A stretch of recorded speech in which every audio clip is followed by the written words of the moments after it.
నమస్తే, welcome to burning issue. దేశం చూపులు ఇప్పుడు ఢిల్లీలో, సామాన్యుడి గుండెల్లో కోటి ఆశలు, పెట్టుబడి వర్గాల్లో తీపి కబురు కోసం ఎదురు చూపులు.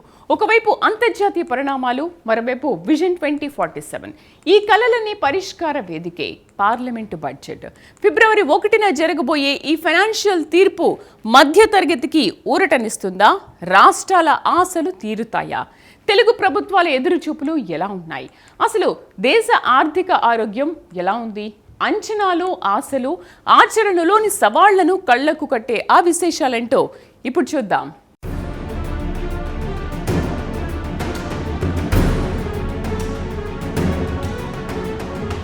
భారతదేశ ప్రజల చూపు మొత్తం ఢిల్లీలోని పార్లమెంటు భవనం వైపే మళ్లింది. కారణం, దేశ భవిష్యత్తును నిర్ణయించే, సామాన్యుడి జీవితాన్ని ప్రభావితం చేసే కేంద్ర బడ్జెట్ సమయం ఆసన్నం కావడమే. ఇది రాబోయే ఏడాది కాలానికి దేశ గతిని మార్చే దిక్సూచి. ప్రతి ఏటా ఫిబ్రవరి మాసం వచ్చిందంటే చాలు, పల్లె నుంచి ఢిల్లీ వరకు ఒకటే చర్చ. ఈసారి పన్నులు తగ్గుతాయా, నిత్యావసరాల ధరలు దిగివస్తాయా అని మధ్యతరగతి జీవి కళ్లలో ఒత్తులు వేసుకుని ఎదురు చూసే సమయమిది. మారుతున్న అంతర్జాతీయ ఆర్థిక సమీకరణాలు, దేశీయంగా పెరుగుతున్న అవసరాల నేపథ్యంలో కేంద్ర ప్రభుత్వం ఎటువంటి నిర్ణయాలు తీసుకోబోతోందన్న ఉత్కంఠ సర్వత్రా నెలకొంది. ఓవైపు సామాన్యుడి జీవన ప్రమాణాలు పెంచాలి, మరోవైపు దేశ పారిశ్రామిక ప్రగతి రథ చక్రాలు వేగంగా కదలాలి. ఈ రెండింటినీ సమన్వయం చేస్తూ ఆర్థిక శాఖ తీసుకునే నిర్ణయాలపైనే దేశ ప్రగతి ఆధారపడి ఉంటుంది.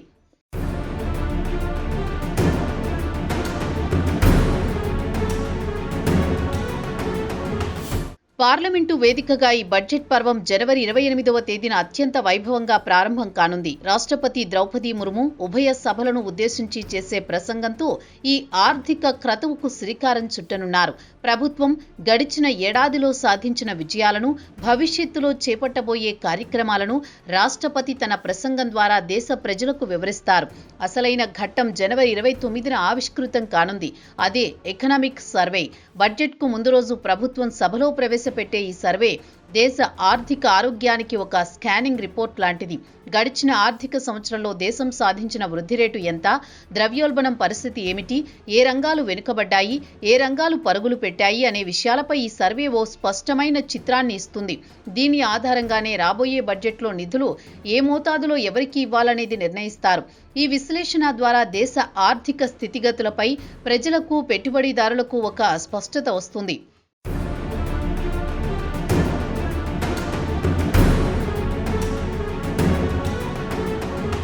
ఫిబ్రవరి 1న కేంద్ర ఆర్థిక మంత్రి నిర్మలా సీతారామన్ లోక్సభలో తన బడ్జెట్ పద్దును విప్పనున్నారు. విషయమేమిటంటే, ఈసారి ఫిబ్రవరి 1 ఆదివారం వచ్చింది. సాధారణంగా ఆదివారం సెలవు దినం అయినప్పటికీ దేశ ఆర్థిక ప్రయోజనాల దృష్ట్యా పార్లమెంటు యథావిధిగా పనిచేయనుంది. ఉదయం 11 గంటలకు ఆమె బడ్జెట్ ప్రసంగం మొదలవుతుంది. 2017లో బడ్జెట్ తేదీని మార్చిన తర్వాత ఆదివారం నాడు బడ్జెట్ ప్రవేశపెట్టడం ఇది రెండవసారి మాత్రమే కావడం గమనార్హం. అంతేకాదు, నిర్మలా సీతారామన్ ఈ బడ్జెట్తో ఒక అరుదైన రికార్డును తన ఖాతాలో వేసుకోనున్నారు. వరుసగా 9 సార్లు కేంద్ర బడ్జెట్ను ప్రవేశపెట్టిన ఆర్థిక మంత్రిగా ఆమె చరిత్ర సృష్టించబోతున్నారు. ఒక మహిళగా, ఆర్థిక మంత్రిగా ఆమె సుదీర్ఘ ప్రయాణానికి ఈ బడ్జెట్ ఒక నిదర్శనంగా నిలవనుంది. స్టాక్ మార్కెట్ వర్గాల నుండి సామాన్య గృహిణి వరకు అందరూ ఆమె నోటి నుండి వచ్చే ప్రతి మాటను నిశితంగా గమనిస్తారు. ఆమె పలికే ప్రతి పదం, ప్రకటించే ప్రతి పథకం దేశ మార్కెట్లపై తక్షణ ప్రభావం చూపుతుంది.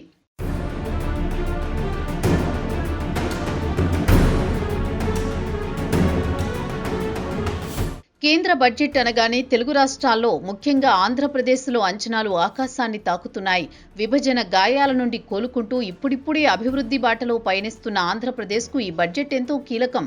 రాష్ట్ర ప్రభుత్వం ప్రధానంగా 3 అంశాలపై కేంద్రాన్ని ఆశగా చూస్తోంది.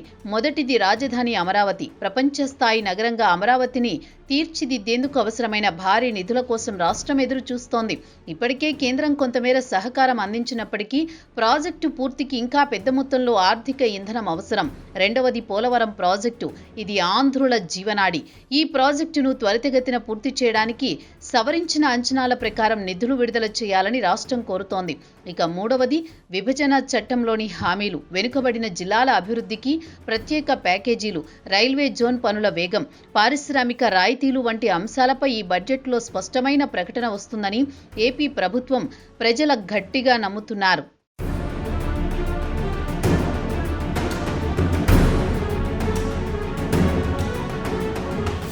మరోవైపు తెలంగాణ రాష్ట్రం కూడా తనదైన శైలిలో బడ్జెట్ అంచనాలను సిద్ధం చేసుకుంది. దేశంలోనే వేగంగా అభివృద్ధి చెందుతున్న రాష్ట్రంగా పేరున్న తెలంగాణ తన వృద్ధి రేటును మరింత పెంచుకునేందుకు కేంద్రం నుండి మద్దతు కోరుతోంది. ముఖ్యంగా విశ్వనగరంగా మారుతున్న హైదరాబాద్ మెట్రో రైల్ విస్తరణకు నిధులు అత్యవసరం.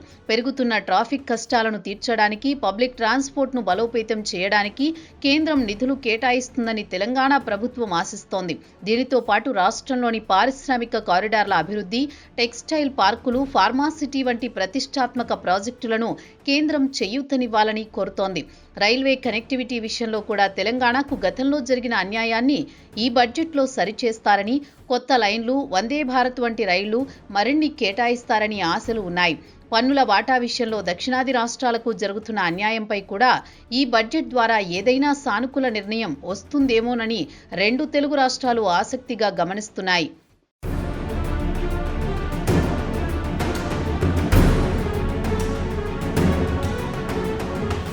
ఈసారి బడ్జెట్ సమావేశాలను 2 విడతలుగా నిర్వహించనున్నారు. మొదటి విడత జనవరి 28న ప్రారంభమై ఫిబ్రవరి 13 వరకు కొనసాగుతుంది. ఈ 15 రోజుల్లో బడ్జెట్ సమర్పణ, దానిపై ప్రాథమిక చర్చలు, సభ్యుల స్పందనలు ఉంటాయి.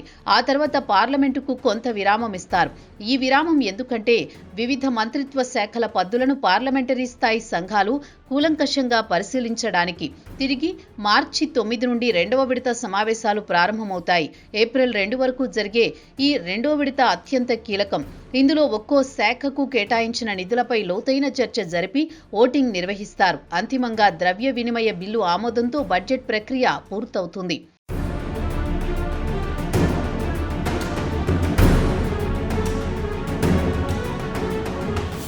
ఈ బడ్జెట్ వెనుక ఉన్న ప్రధాన ఎజెండా వికసిత్ భారత్ 2047 అంటే స్వాతంత్ర్యం వచ్చి 100 ఏళ్లు పూర్తయ్యే నాటికి భారతదేశాన్ని అభివృద్ధి చెందిన దేశంగా మార్చడమే లక్ష్యం. అందుకే సంప్రదాయ పథకాలతో పాటు ఆధునిక రంగాలకు ఈసారి పెద్దపీట వేసే అవకాశం ఉంది. డిజిటల్ మౌలిక సదుపాయాలను గ్రామీణ స్థాయికి విస్తరించడం, గ్రీన్ ఎనర్జీ వనరులను ప్రోత్సహించడం ద్వారా పర్యావరణ పరిరక్షణతో కూడిన అభివృద్ధిని సాధించడం ఇందులో ప్రధాన అంశాలుగా ఉండవచ్చు. అలాగే దేశ యువతకు ఉపాధి కల్పించే స్టార్టప్ రంగానికి పన్ను రాయితీలు, ప్రోత్సాహకాలు అందించవచ్చు. మరోవైపు దేశ రక్షణ విషయంలో రాజీ పడకుండా రక్షణ రంగానికి భారీ కేటాయింపులు జరిపి స్వయం సమృద్ధి సాధించే దిశగా అడుగులు వేయనున్నారు. రైల్వేల భద్రత, ఆధునికీకరణ, వ్యవసాయంలో డ్రోన్ టెక్నాలజీ వంటి అంశాలు కూడా ఈ బడ్జెట్లో హైలైట్గా నిలిచే అవకాశం ఉంది.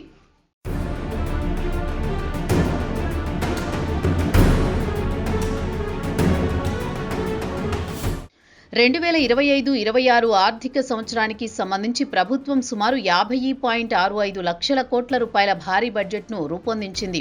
అయితే క్షేత్రస్థాయిలో ఖర్చు తీరుతెన్నులు మాత్రం భిన్నంగా ఉన్నాయి. జనవరి 2026 నాటికి అందిన సమాచారం ప్రకారం ఈ మొత్తం బడ్జెట్లో సుమారు 78% నిధులు మాత్రమే వినియోగించబడ్డాయి. అంటే ఆర్థిక సంవత్సరం ముగియడానికి కేవలం 2 నెలలే ఉన్నా ఇంకా 22% నిధులు ఖజానాలోనే ఉన్నాయి. సాధారణంగా మన వ్యవస్థలో ఓ అలవాటు ఉంది. ఏప్రిల్ నుంచి నెమ్మదిగా సాగే పనులు ఆర్థిక సంవత్సరం ముగిసి మార్చి నెల వచ్చేసరికి పరుగులెడతాయి. దీనిని మార్చ్ రష్ అంటారు. మిగిలిన నిధులను ఖర్చు చేసేందుకు ఇప్పుడు వివిధ మంత్రిత్వ శాఖలు హడావుడి పడుతున్నాయి. నిధులు కేటాయించడం ఎంత ముఖ్యమో వాటిని సకాలంలో ఖర్చు చేయడం కూడా అంతే ముఖ్యం.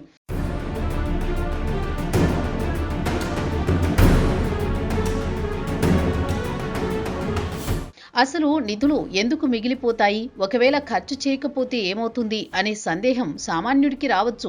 ప్రభుత్వ నిబంధనల ప్రకారం బడ్జెట్లో కేటాయించిన నిధులను మార్చి 31వ తేదీలోపు ఖర్చు చేయకపోతే అవి ల్యాప్స్ అవుతాయి. అంటే ఆ నిధులు తిరిగి ప్రభుత్వ ఖజానాకు చేరిపోతాయి. ఇలా జరగడం వల్ల 2 రకాల నష్టాలున్నాయి. మొదటిది, ఆయా రంగాల్లో చేపట్టాల్సిన అభివృద్ధి పనులు ఆగిపోతాయి లేదా వాయిదా పడతాయి. రెండోది, రాబోయే బడ్జెట్లో ఆ శాఖకు కేటాయింపులు తగ్గే ప్రమాదం ఉంది. గత ఏడాది వచ్చిన డబ్బు ఖర్చు చేయలేదు, ఈసారి ఎందుకు అని ఆర్థిక శాఖ ప్రశ్నించే అవకాశం ఉంటుంది. నిధులు సకాలంలో ఖర్చు కాకపోవడాన్ని పరిపాలనాపరమైన వైఫల్యంగా పరిగణిస్తారు. క్షేత్రస్థాయిలో భూసేకరణ సమస్యలు కావచ్చు, టెండర్ల ప్రక్రియలో జాప్యం కావచ్చు, లేదా అధికారుల అలసత్వం కావచ్చు, కారణం ఏదైనా అంతిమంగా నష్టపోయేది దేశ అభివృద్ధే.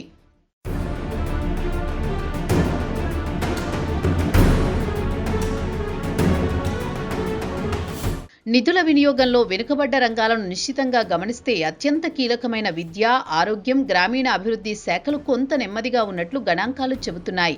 ఇది ఆందోళన కలిగించే విషయం. దేశ భవిష్యత్తుకు పునాదులైన విద్య, ఆరోగ్య రంగాల్లో నిధులు ఖర్చు కాకపోవడం వ్యవస్థలోని లోపాలను ఎత్తిచూపుతోంది. ఇందుకు కేంద్రం మాత్రమే బాధ్యురాలు కాదు, రాష్ట్ర ప్రభుత్వాల పాత్ర కూడా ఉంది. అనేక కేంద్ర ప్రాయోజిత పథకాలకు రాష్ట్రాలు తమ వంతు వాటా అంటే మ్యాచింగ్ గ్రాంట్ నిధులను సకాలంలో విడుదల చేయకపోవడం వల్ల కేంద్రం నుంచి రావాల్సిన నిధులు ఆగిపోతున్నాయి. అలాగే ప్రాజెక్టుల వినియోగ ధృవీకరణ పత్రాలు పంపడంలో రాష్ట్రాలు చేస్తున్న జాప్యం కూడా ఓ ప్రధాన కారణం. రాష్ట్రాల వారీగా చూస్తే బీహార్, పశ్చిమ బెంగాల్, జార్ఖండ్ వంటి రాష్ట్రాలు కేంద్ర నిధులను వాడుకోవడంలో జాతీయ సగటు కంటే వెనుకబడి ఉన్నాయి. ఈశాన్య రాష్ట్రాల్లో అయితే భౌగోళిక సవాళ్లు, వాతావరణ పరిస్థితుల వల్ల పనులు సాగక నిధులు మిగిలిపోతున్నాయి.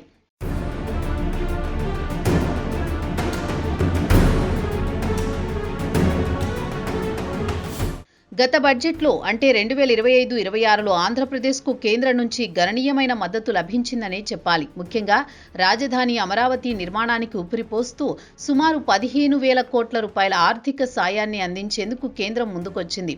అలాగే పోలవరం ప్రాజెక్టుకు కూడా నిధుల ప్రవాహం పెరిగింది.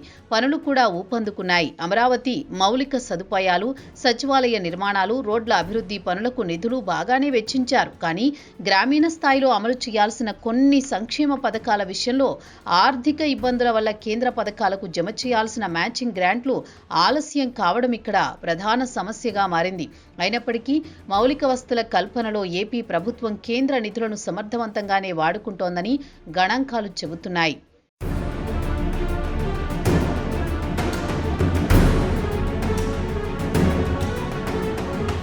తెలంగాణ విషయానికొస్తే 2025-26 బడ్జెట్లో హైదరాబాద్ మెట్రో రెండో దశ విస్తరణ, రీజనల్ రింగ్ రోడ్ ప్రాజెక్టులకు కేంద్రం ప్రాధాన్యత ఇచ్చింది. అలాగే గిరిజన విశ్వవిద్యాలయ ఏర్పాటు, సెమీ కండక్టర్ పరిశ్రమకు ప్రోత్సాహకాలు వంటివి ముఖ్యమైన అంశాలు.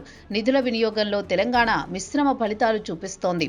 రహదారుల అభివృద్ధి, ఫ్లైఓవర్లు, పట్టణ మౌలిక సదుపాయాల మెరుగుదలకు కేటాయించిన నిధులను రాష్ట్రం వేగంగా ఖర్చు చేయగలిగింది. కాంట్రాక్టుల ప్రక్రియ, పనుల పర్యవేక్షణలో వేగం కనిపించింది. అయితే గ్రామీణ అభివృద్ధి శాఖకు సంబంధించిన నిధులు, కొన్ని సాగునీటి పథకాలకు కేంద్రం నుంచి రావాల్సిన గ్రాంట్ల విషయంలో మాత్రం ఇంకా చర్చలు జరుగుతూనే ఉన్నాయి. పరిపాలనాపరమైన అనుమతులు, సాంకేతిక కారణాల వల్ల ఈ నిధుల విడుదలలో జాప్యం చోటు చేసుకుంది.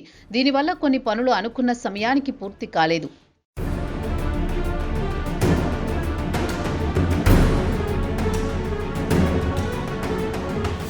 మొత్తం మీద గత బడ్జెట్ను విశ్లేషిస్తే తెలుగు రాష్ట్రాలు తమకు కేటాయించిన కేంద్ర బడ్జెట్ నిధులలో సగటున 70-75% వరకు మాత్రమే ఉపయోగించుకున్నట్లు తెలుస్తోంది. అంటే ఇంకా సుమారు 25% నిధులు నిరుపయోగంగా ఉన్నాయి.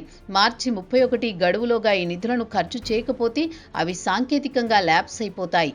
ఇది రాబోయే 2026-27 బడ్జెట్ కేటాయింపులపై ప్రతికూల ప్రభావం చూపే ప్రమాదం ఉంది. అందుకే ప్రస్తుతం ఆంధ్రప్రదేశ్, తెలంగాణ ప్రభుత్వాలు అప్రమత్తమయ్యాయి.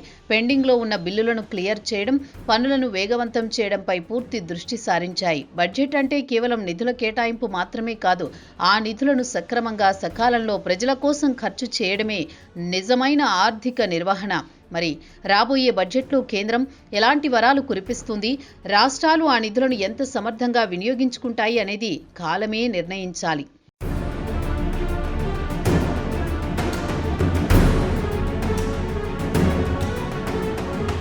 అదండి సంగతి.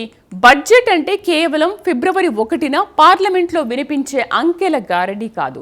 అది ఏడాది పొడవునా సాగే అభివృద్ధి యజ్ఞం. లక్షల కోట్లు కేటాయిస్తే సరిపోదు. అవి చివరి మైలులో ఉన్న సామాన్యుడికి చేరినప్పుడే ఆ పద్దుకు పరమార్థం. నిధిలో ల్యాబ్స్ కావడం అంటే అభివృద్ధికి కోమా రావడమే.